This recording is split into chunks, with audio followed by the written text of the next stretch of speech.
Hello my dear friends, नमस्कार। स्वागत करता हूं आप सभी का अपने यूट्यूब चैनल स्टडी यूपी 43 में। दोस्तों, जैसा कि आप लोग जानते हैं कि सीटेट का एग्ज़ाम 7 जुलाई को होने वाला है, तो हमने सोचा क्यों ना आपके लिए सीटेट का मॉडल पेपर लाया जाए और हम प्रयास करेंगे कि प्रत्येक दिन आपके लिए एक सीटेट का मॉडल पेपर लाएं।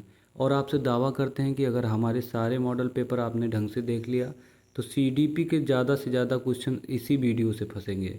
ठीक है, तो आपको बस यही प्रयास करना है कि हमारे जितने भी सीटेट के मॉडल पेपर हैं वो आप देखें और उसे देख करके नोट करके याद करके ही आप जाएं पेपर देने के लिए। क्योंकि देखिए, जब अगर हमारा सीटेट का एग्ज़ाम निकला हुआ है तो मुझे अनुभव है कि पेपर में कहाँ से क्वेश्चन कैसे आता है। तो इसलिए मैं आप लोगों को बताना चाहूँगा कि आप लोग क्वेश्चन को ज़्यादा से ज़्यादा देखें, क्योंकि इसमें प्रीवियस ईयर के भी क्वेश्चन हैं और जो क्वेश्चन आने की संभावना है ऐसे क्वेश्चन भी हैं। तो अगर चैनल पे हमारे नए हैं आप, तो चैनल को सब्सक्राइब करें, वीडियो को लाइक शेयर करें। आइए शुरू करते हैं बिना किसी देरी के फटाफट वीडियो को। आज का हमारा पहला प्रश्न है कि मानव का विकास निम्न में से किस पर निर्भर करता है। मानव का विकास निम्न में से किस पर निर्भर करता है। ऑप्शन देखेंगे। ऑप्शन है कि उसकी वृद्धि पर क्या निर्भर करता है, या उसके वातावरण पर। तीसरा ऑप्शन है उसकी बुद्धि पर, या फिर चौथा ऑप्शन है इसकी वृद्धि तथा वातावरण से मिलने वाली परिपक्वता पर। तो इसका सही उत्तर क्या हो जाएगा। मानव का विकास किस पर निर्भर करता है, इसका सही उत्तर क्या हो जाएगा। तो देखिए दोस्त, इसका सही उत्तर हो जाएगा आपका जो है, सही उत्तर हो जाएगा इसका ऑप्शन 4। ऑप्शन 4 जो है इसका सही उत्तर हो जाएगा। इसकी वृद्धि तथा वातावरण से मिलने वाली परिपक्वता पर मानव का विकास निर्भर करता है। ठीक है, आगे देखते हैं हम। क्वेश्चन नंबर 2 की बात करते हैं। एक मिनट, इसको सही कर देते हैं। क्वेश्चन नंबर 2 है हमारा। क्वेश्चन नंबर 2 है कि निम्नलिखित में से कौन सा विकास छोटे बच्चों में मानसिक व संज्ञानात्मक विकास में सर्वाधिक मददगार होता है। पूछा गया है कि छोटे बच्चे में मानसिक व संज्ञानात्मक विकास में सर्वाधिक मददगार क्या होता है, कौन सा विकास होता है। ठीक है, तो आइए ऑप्शन देखते हैं। पहला ऑप्शन है सामाजिक विकास, दूसरा ऑप्शन है शारीरिक विकास, और तीसरा ऑप्शन है सांवेगिक विकास, और चौथा ऑप्शन है भाषाई विकास। तो इसमें सही उत्तर क्या हो जाएगा। सही उत्तर क्या हो जाएगा। देखिए, बच्चा जब छोटा है, यहाँ पर छोटे बच्चे की बात की गई, तो सबसे पहले उसके शारीरिक विकास, यानी ऑप्शन 2 इसका सही उत्तर हो जाएगा। शारीरिक विकास यहाँ पे वो जो है ज़्यादा सर्वाधिक मददगार करेगा बच्चे को।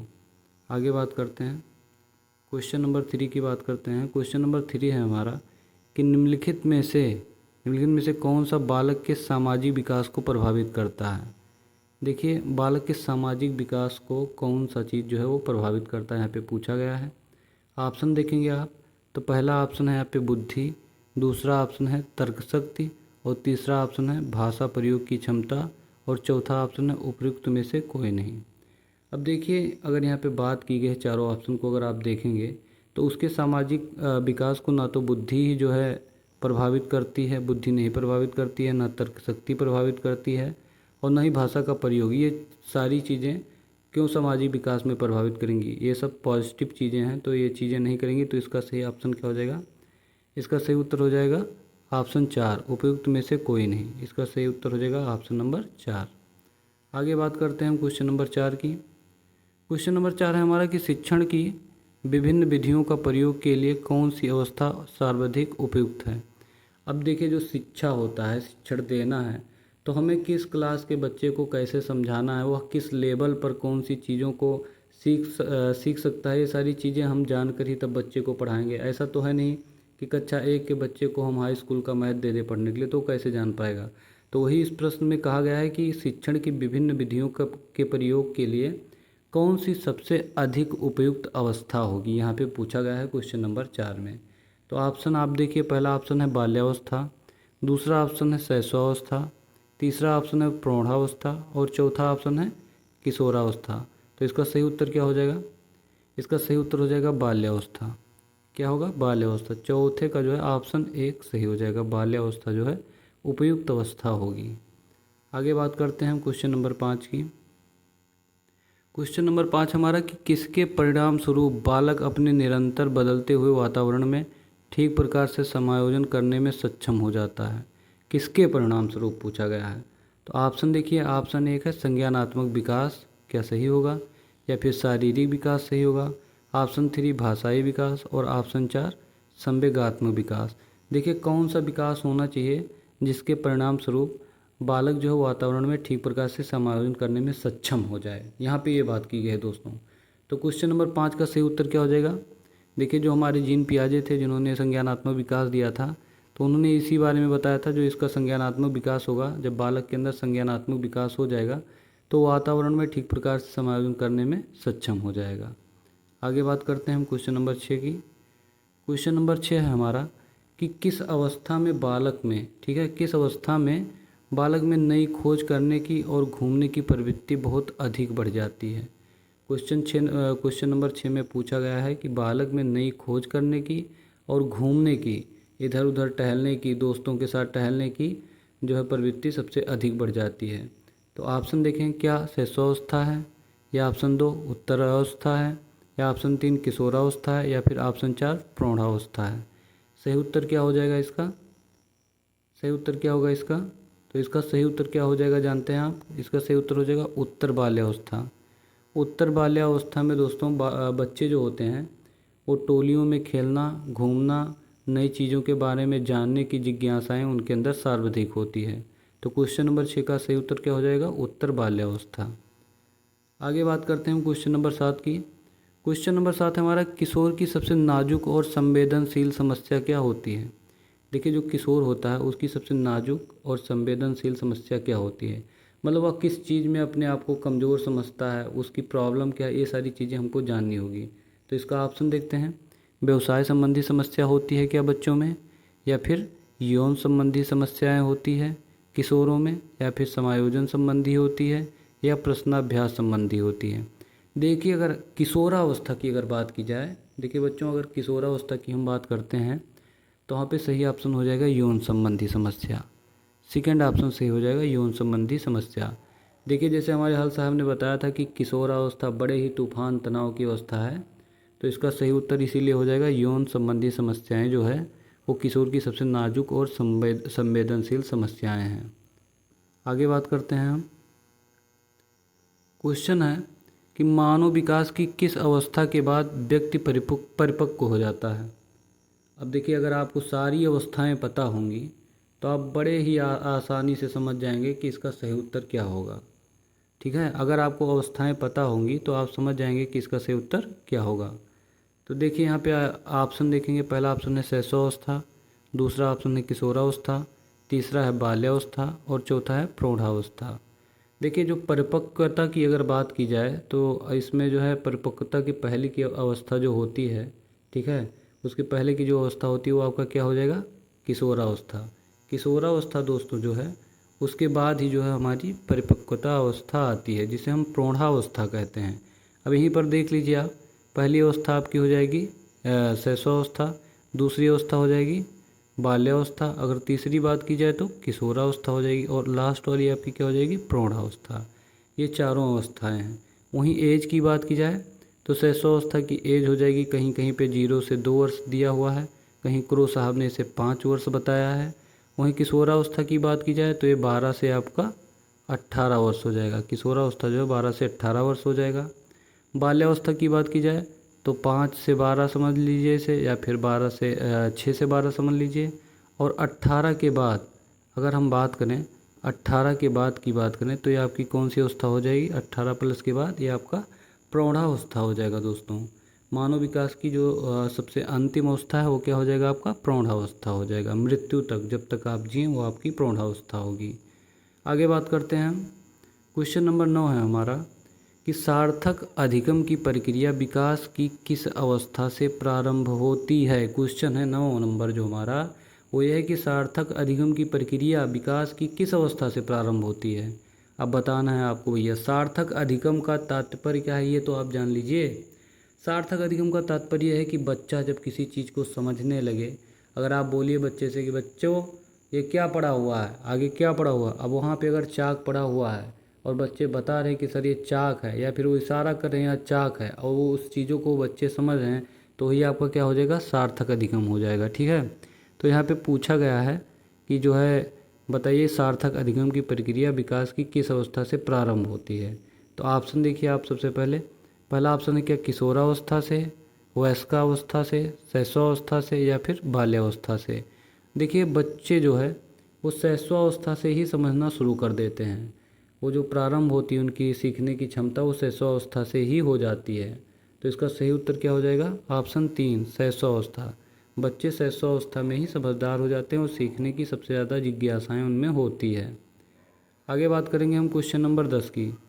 क्वेश्चन नंबर 10 है हमारा कि किस अवस्था में घनिष्ठ मित्रता की प्रवृत्ति जो है प्रकृति पाई जाती है। अब प्रकृति से समझें चाहे से प्रवृत्ति समझें, वह कौन सी अवस्था है जिसमें घनिष्ठ मित्रता बच्चों में होती है? ऑप्शन देखेंगे। ऑप्शन 1 है किशोरावस्था, ऑप्शन 2 है बाल्यावस्था, ऑप्शन 3 है शैशवावस्था या फिर ऑप्शन 4 है उपयुक्त में से कोई नहीं। 10 का सही उत्तर क्या हो जाएगा कि किस अवस्था में घनिष्ठ मित्रता की प्रवृत्ति पाई जाती है? तो 10 नंबर क्वेश्चन में क्या उत्तर सही हो जाएगा? देखिए अभी मैं आपको समझाना चाहूँगा। यहाँ पे क्वेश्चन पे आपको ध्यान देना है। इस क्वेश्चन में पूछा गया है और कहा गया है कि किस अवस्था में घनिष्ठ मित्रता, मित्रता और टोली वाली मित्रता की बात नहीं की गई है कि टोली वाली मित्रता की बात की गई है और आपका दिमाग बाल्यावस्था में पहुँच जाए। जी नहीं, बाल्यावस्था इसका उत्तर नहीं होगा। इसका सही उत्तर हो जाएगा ऑप्शन ए। देखिए ऑप्शन ए में बच्चे जो हैं वो ज़्यादा से ज़्यादा घनिष्ठ मित्र यानी पक्के मित्र, पक्के दोस्त बनाने का प्रयास करते हैं। तो इसका सही उत्तर हो जाएगा ऑप्शन नंबर ए, एक किशोरावस्था में। आगे बात करते हैं क्वेश्चन नंबर 11 की। और क्वेश्चन नंबर 11 है हमारा कि मानव विकास की किस अवस्था में, ठीक है, मानव विकास की किस अवस्था में बच्चों में सीखने की गति जो है वो सर्वाधिक होती है। अभी आपसे पूछा जाए कि बच्चे कितने उम्र में, कितने अवस्थाओं में, किस अवस्थाओं में बेहतर सीख सकते हैं। अभी हमसे और आपसे बोला जाए कि आपको पढ़ना है मन लगा के, तो हमारी वो उम्र नहीं रही है हम लोगों की कि हम किसी चीज़ में मन लगा के बढ़िया से पढ़ सकें और जल्दी से जल्द समझ सकें।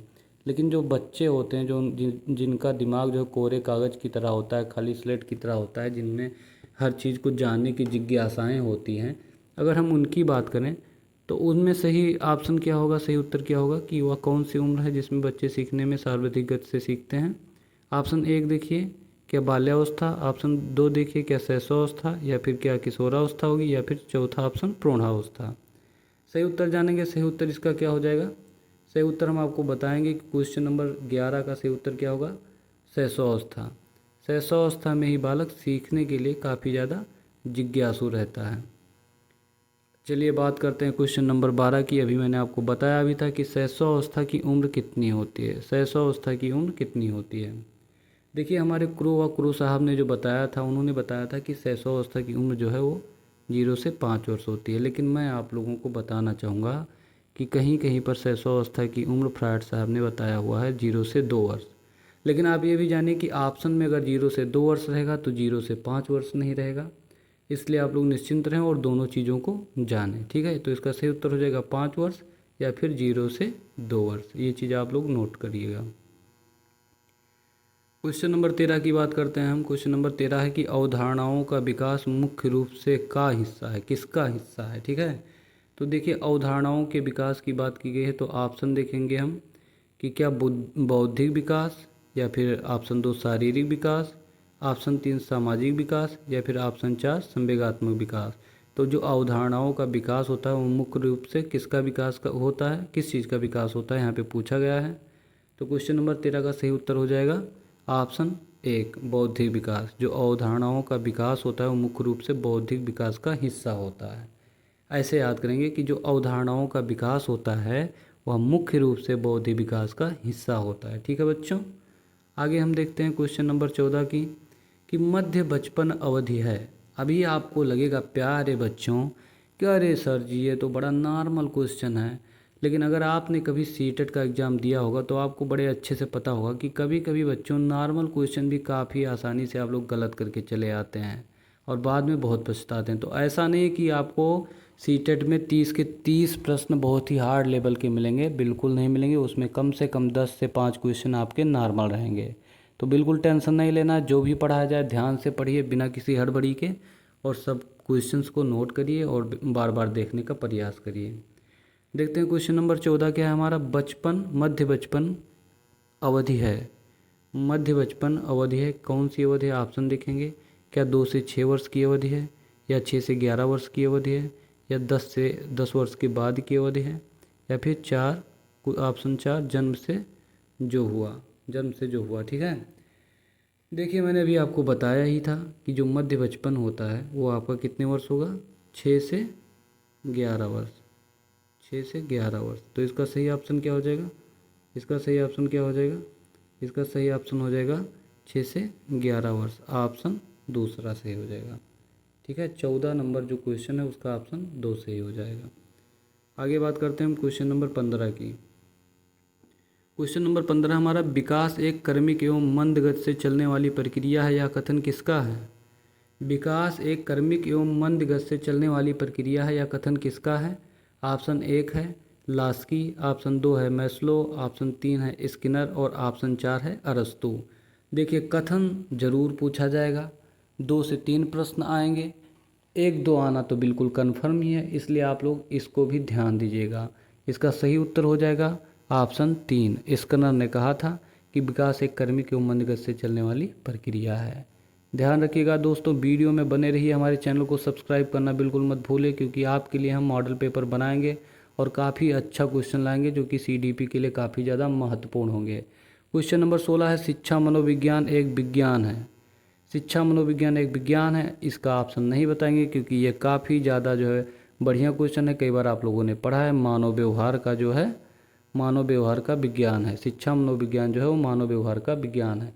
जहाँ पे व्यवहार की बात की जाए वहाँ पर आप टैग जो है पॉजिटिव रहेगा, उसे आप बिल्कुल तुरंत फट से खटाखट सही उत्तर लगाएंगे। व्यवहार का विज्ञान है। ठीक है, व्यवहार अगर कहीं भी आएगा तो आप समझिएगा कि वो ऑप्शन जरूर सही रहेगा। व्यवहार या व्यवहारिकता, ऐसे ऑप्शन बिल्कुल सही होते हैं। आगे बात करते हैं क्वेश्चन नंबर 17 की। क्वेश्चन नंबर 17 है हमारा कि अनुवांशिकता का स्थानांतरण एक पीढ़ी से दूसरी पीढ़ी में होता है। अनुवांशिकता का स्थानांतरण एक पीढ़ी से दूसरी पीढ़ी में होता है, किस में होता है।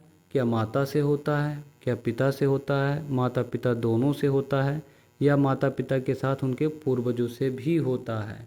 आप आसानी से समझ गए होंगे इसका उत्तर क्या है। देखिए इसमें ऑप्शन नंबर जो 4 है, माता पिता और उनके पूर्वज, बिल्कुल सही हो जाएगा। माता पिता और उनके पूर्वजों के जो उनके माता पिता और पूर्वज जो होते हैं उनसे अनुवांशिकता का स्थानांतरण एक पीढ़ी से दूसरी पीढ़ी में होता है। अब देखिए जब आप यहाँ पे समझिए, जब यहाँ पे दिया हुआ है पीढ़ी की बात की गई है तो आप बिल्कुल, आपके पूर्वज ही तो आपकी पीढ़ी हैं, तो आप समझ सकते हैं कि अनुवांशिकता जो है वो माता पिता और उनके पूर्वजों की देन होती है। ठीक है, आगे बात करते हैं फटाफट क्वेश्चन नंबर 18 की। क्वेश्चन नंबर 18 है हमारा कि वातावरण वह बाहरी शक्ति है, कथन है वातावरण वह बाहरी शक्ति है जो हमें प्रभावित करती है, या कथन किसका है। किसका कथन है भैया, बताइए फटाफट।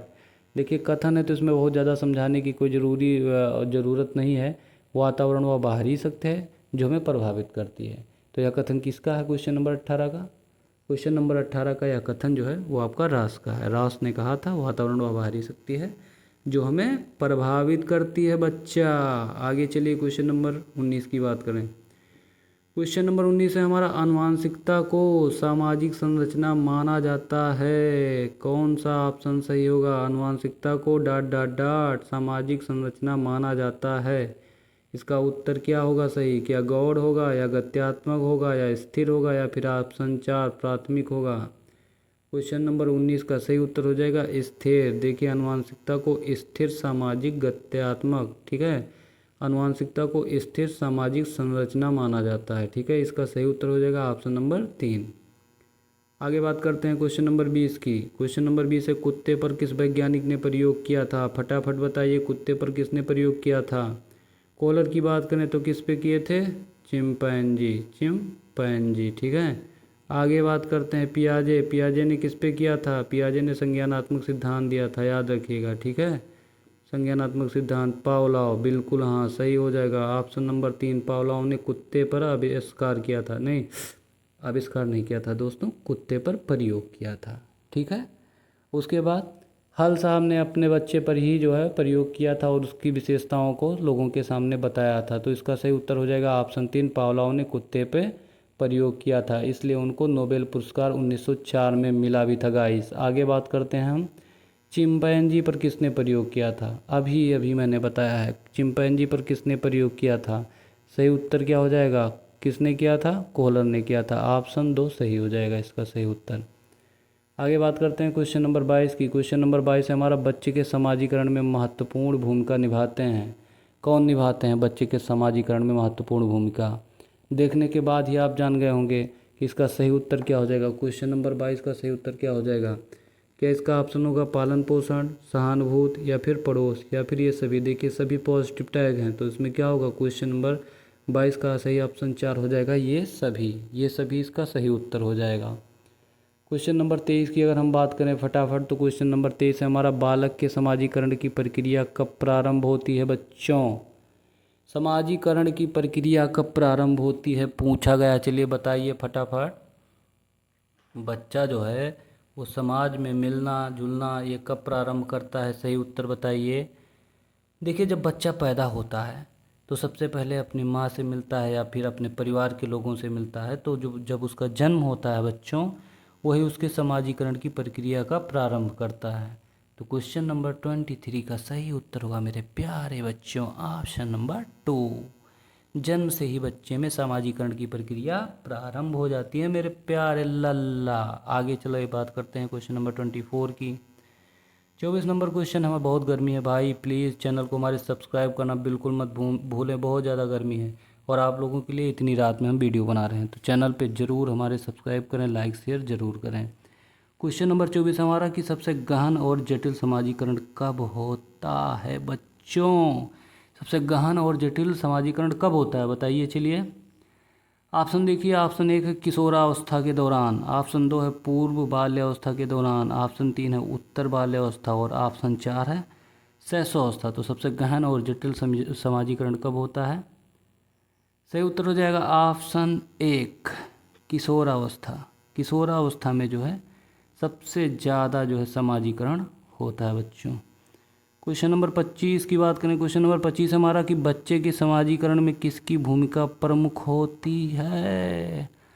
जो बच्चा होता है उसके समाजीकरण में किसकी भूमिका सबसे ज़्यादा होती है? ऑप्शन देखिए, ऑप्शन 1 है खेल कूद की, कपड़े की, अच्छी सुंदरता की, ऑप्शन 4 है बच्चे की अच्छे पुस्तक की। देखिए कपड़े का कोई मतलब नहीं है, ये तो ऑप्शन गलत हो जाएगा। अच्छी सुंदरता कोई मायने नहीं रखती और बच्चे की अच्छी पुस्तक से ज़्यादा कहीं मायने रखता है खेल कूद। खेल कूद में उसके हित मित्र और सभी साथी मिलते हैं, जिससे उसमें विविधताएँ आती है और वो जो है समाजीकरण अच्छे तरीके से उसका होता है। तो ऑप्शन 1 सही हो जाएगा खेल कूद। क्वेश्चन नंबर 26 की बात करें, वातावरण के अनुसार स्वयं को ढालना कहलाता है। वातावरण के अनुसार स्वयं को ढालना कहलाता है, क्या कहलाता है? ऑप्शन 1 है सामीकरण, ऑप्शन 2 है समायोजन, ऑप्शन 3 है अनुकूलन और ऑप्शन 4 है सहकारिता। देखिए समझिए क्वेश्चन, समझिए आराम से। वातावरण के अनुसार स्वयं को ढालना, ढालना मतलब अनुकूलन। क्या हो जाएगा सही उत्तर? अनुकूल करते हैं, ढल जाते हैं उसके हिसाब से, तो इसका सही उत्तर हो जाएगा अनुकूलन ऑप्शन 3। ठीक है, 27 की बात करते हैं, फटाफट देखते हैं। पियाजे थे, पियाजे क्या थे? क्या वह एक खगोलविद थे, भूगर्भ शास्त्री थे या फिर मनोवैज्ञानिक थे या फिर समाजशास्त्री थे? सही उत्तर हो जाएगा ऑप्शन 3 मनोवैज्ञानिक थे। ये तो हम सभी जानते हैं कि वह मनोवैज्ञानिक थे। क्वेश्चन नंबर 28 की बात करते हैं दोस्तों, बच्चों में भाषा का विकास प्रारंभ हो जाता है, कब से होता है बताइए। बच्चों में भाषा का विकास कब से प्रारंभ होता है? ऑप्शन देखिए, ऑप्शन 1 है संवेदीगामक अवस्था, ऑप्शन 2 है पूर्व संक्रियात्मक अवस्था, ऑप्शन 3 है मूर्त संक्रियात्मक अवस्था और ऑप्शन 4 है अमूर्त संक्रियात्मक अवस्था। तो जो सबसे पहली अवस्था है वो क्या होती है बताइए। संवेदीगामक अवस्था होगा, सही उत्तर क्या होगा बताइए 28 में। तो 28 में संवेदीगामक नहीं होगा दोस्तों, 28 में होगा आपका पूर्व संक्रियात्मक अवस्था ऑप्शन नंबर 2। आगे देखते हैं क्वेश्चन नंबर 29 की बात करते हैं। निर्माण और खोज का सिद्धांत किसने दिया था? निर्माण और खोज की बात की गई है, बताइए फटाफट। क्वेश्चन नंबर 29, निर्माण और खोज के सिद्धांत किसने दिया था? ऑप्शन ए है वाइगोत्स्की, ऑप्शन 2 है कोहलबर्ग, ऑप्शन 3 है जीन पियाजे और ऑप्शन 4 है अब्राहम मैस्लो। तो आप समझ गए होंगे क्या होगा सही उत्तर। खोज निर्माण का सिद्धांत किसने दिया था? तो इसका सही उत्तर क्या हो जाएगा? ऑप्शन 3, जीन पियाजे ने। किसने दिया था? जीन पियाजे ने। दोस्तों आज का हमारा अंतिम प्रश्न है कि नैतिक विकास का सिद्धांत किसने दिया था? नैतिक विकास का सिद्धांत किसने दिया था बताइए? ऑप्शन 1 देखिए, क्या ऑप्शन 1 लॉरेंस कोहलबर्ग सही है, या ऑप्शन 2 पियाजे सही है, या फिर ऑप्शन 3 फ्रायड? क्या फ्रायड सही है? दोस्तों फायर कर दिया था फ्रायड ने। या फिर ऑप्शन 4 रियर्स सही है, सीयर्स? क्या सही होगा बताइए? क्या सही होगा? तो इसका सही उत्तर क्या हो जाएगा? ऑप्शन 1 लॉरेंस कोहलबर्ग ने नैतिक विकास का सिद्धांत दिया था। उन्होंने ही नैतिक विकास का सिद्धांत दिया था। हे गाइस, वीडियो तो समाप्त हो गया है। अगर आप लोग हमारे चैनल पर बने हैं तो प्लीज़ हमारे चैनल को सब्सक्राइब करना बिल्कुल ना भूलें। आपके लिए काफ़ी ज़्यादा मेहनत करते हैं इस गर्मी में। और हमारे वीडियो को लाइक शेयर करिए, अपने दोस्तों के पास ज़रूर भेजिए जो भी सीटेट की यूपीटेट की तैयारी करते हैं, उन लोगों के पास बिल्कुल भेजना मत भूलें। मिलते हैं अपने नेक्स्ट मॉडल पेपर में, लेकिन उससे पहले आप लोग हमारे वीडियो को शेयर करिए ज़्यादा से ज़्यादा। इससे हमको उत्साह मिलेगा और हम अगला वीडियो जल्द से जल्द आप लोगों के लिए लाएंगे। मिलते हैं अगले वीडियो में, तब तक के लिए धन्यवाद।